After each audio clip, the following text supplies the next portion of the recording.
Installation du bardage à la verticale. Aujourd'hui, nous allons vous guider à travers les étapes de la pose du bardage à la verticale. Retirez tous les volets, les descentes pluviales et les accessoires. Pour les vieilles maisons, remplacez tout le bois pourri. Retirez tout le vieux calfeutrage autour des fenêtres et des portes. La préparation de la surface est une des étapes les plus importantes de votre installation. Toutes les surfaces des murs extérieurs doivent être pleines afin que votre bardage soit droit. Posez les bandes horizontales de fourrure à 12 pouces au centre pour niveler la surface ou pour fournir suffisamment de matière pour une fixation de 3/4 de pouce de pénétration.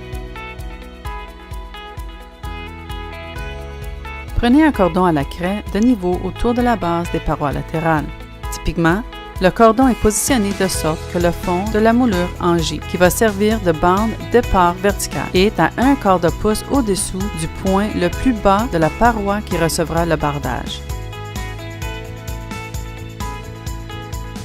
N'oubliez pas de percer les trous d'évacuation à un minimum de 1/8 de pouce de diamètre et à pas plus que 24 pouces d'écart. Installez la moulure en J le long du bas comme un récepteur pour le bardage vertical. Fixez tous les 8 pouces à 12 pouces dans le centre des fentes de clouage. Tout le vinyle doit être fixé. Laissez 1/4 de pouce d'écart au sommet des coins. Placez le premier clou dans l'extrémité supérieure des premiers fentes à clous pour les maintenir en position. Placez tous les autres clous dans le centre des fentes. Les clous doivent être à 8 pouces à 12 pouces de distance. Installez la moulure en J autour des portes et fenêtres.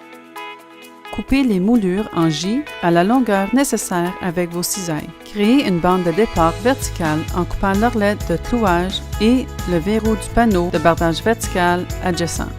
Fixez-le à l'intérieur de la moulure de réception du coin. Assurez-vous que cette pièce est d'aplomb.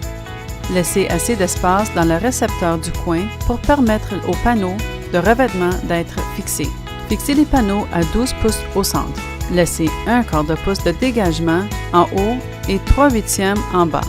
Placez les premiers éléments de fixation dans les extrémités supérieures des fentes à clouage pour les maintenir en position. Placez tous les autres éléments de fixation dans le centre des fentes. Accordez un jeu de 1/32 de pouce à 1/16 de pouce entre la tête du clou et le panneau afin de permettre la dilatation et la contraction du panneau. Tous les clous doivent être fixés au centre des fentes. Assurez-vous que chaque panneau soit fermement enclenché. Vérifiez au fur et à mesure l'alignement des rangées de panneaux. S'il est nécessaire de couper un panneau, faites une entaille jusqu'à la profondeur indiquée avec des cisailles. Lorsque vous approchez la fin de la pose, mesurez la dernière portion afin de déterminer le nombre de panneaux pleins requis. Mesurez la longueur requise de moulure de finition. Fixez-la et, par la suite, mesurez la dimension requise du dernier panneau. Assurez-vous de recouvrir complètement cette section.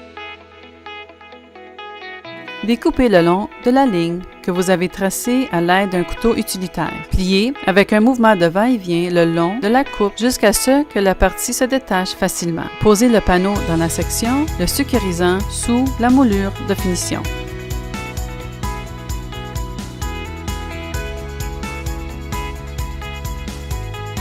Faites ressortir votre maison de celle du voisinage. Nous espérons que cette vidéo vous a été utile et nous vous invitons à suivre nos prochaines vidéos sur notre site Internet.